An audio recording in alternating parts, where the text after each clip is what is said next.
Hello, my name is Miguel from the Mobile Mechanic 757. I just want you to give you a great small mechanic tip. If you're working on your brakes and you look at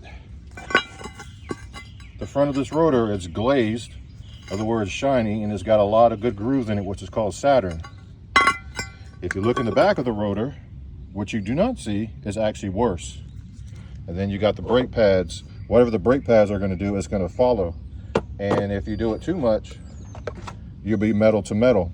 And if you keep driving like that, especially with these newer vehicles, they have these electronic parking brakes. And once this piston comes out, sometimes it doesn't want to go back in. So you got to be extremely careful.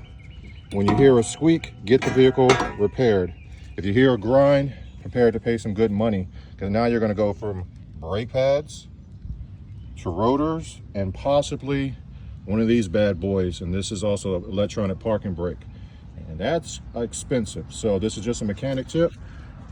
I'm on your side for all you DIYers and all you customers out there. I'm on your side, and anything I could do to give you some information, I will. Please leave some comments. Please like, subscribe and share, and leave some comments that you appreciate what I'm doing for you. I'm here for you. Thank you.